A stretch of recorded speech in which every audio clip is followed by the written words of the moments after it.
Hello and welcome to another video from A Gameplay for All Seasons. Today we're carrying on once again with our Hogwarts Legacy series, and today's subject is talking about good and evil and the spectrum that should be within that. Now, we have discussed this briefly in an early video, but I really feel this subject warrants its own video because I think it's really, really important. And as I say, I think it's very important, and with the game being more than a year out, that perhaps the more that we talk about this as a community, the more that perhaps developers will listen as the community speaks, and it might make sure that they know this is important to us and ensure that this element, this really, really crucial and important element of the game is really well thought out.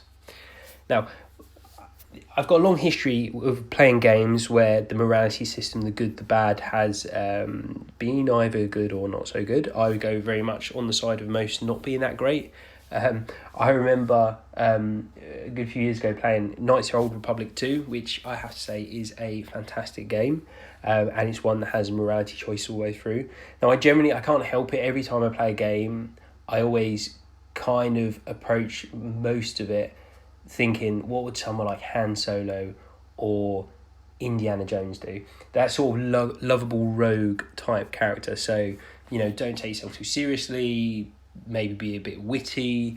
So if there's an option that I think is a bit funny, maybe I'll go for that, whether that sits on the good and bad side. Now, in Knights of the Old Republic 2, absolutely that's what I did. I thought I was being funny all the way through, and I was just a bit a bit difficult to some people, good to other people, etc., etc. But when I got to the very, very end of the game, I was very slightly to the evil side rather than the good side, and literally right at the end, it just went absolutely off the deep end. From being this character that was helping people and doing things like that, suddenly got to the point, this is the end of the game, and, as I say, went off the deep end. I started getting electricity flying out of me, my eyes went red, I got veins all over me, and everyone started trying to kill me, and I had to kill all my friends and everyone that I've been trying to help the whole time. At least that's my memory from it anyway. And as they say, that's not the most satisfying conclusion to a game which you've been investing in many hours. No doubt that was 100 hours or more, that one. And as I say, there's other games as well. So, we've all played games where, you do one thing in maybe a village setting, and then everyone suddenly in the village hates you and treats you really badly, or everyone really, really likes you. Now, those are examples of the way this game could go. We know it's got a morality system. I would very much hope it's more sophisticated than that.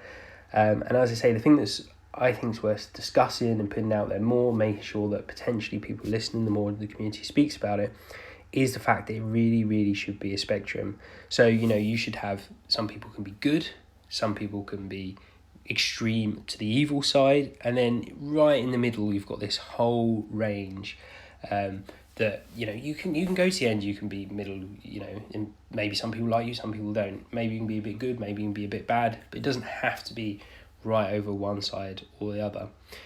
And I think, like I said, that's really important. I think when you're having interactions with people, it shouldn't just be they treat you really good or treat you really bad or indifferent. I think there could be, more options, maybe even just 5. 5 ways a different character could treat you.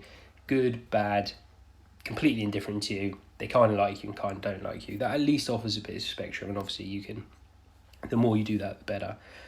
Another thing I'd say about the spectrum is probably thinking wider to groups, because obviously in the Hogwarts Legacy game, we're going to have 4 houses.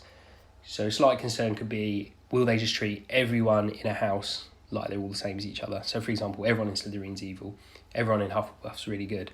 And, would it be the case that, depending on what you do, maybe everyone in Hufflepuff likes you and maybe everyone in Ravenclaw doesn't, for another example? Now, the issue with that is, people are individuals, right? And, not everyone in Hufflepuff's going to think the same way, not everyone in Ravenclaw, etc., etc., going to think the same way. So I think, for realism's sake, no matter how you act, people shouldn't be reacting to you in exactly the same way. I think that's really, really, really important, and is the other main point I wanted to draw out in this video. Now, if you've liked this video, then like it. Love it if you subscribe. Love talking about this stuff. Love people doing comments, getting more and more comments, which is really interesting to feedback. You get ideas for videos. Always reply to the comments as well. Like I say, if you've had similar experiences to me or similar thoughts where you've had games in the past that the morality system is somewhat stitched you up at the end, I'd love to hear about it. Conversely, if you've got different thoughts to me, I'd love to hear about it as well in the comments. My next video is likely to be on the reasons why we are starting as fifth year students. So if that sounds of interest to you, as I say, subscribe and look out for that next video. Hopefully we'll see you then.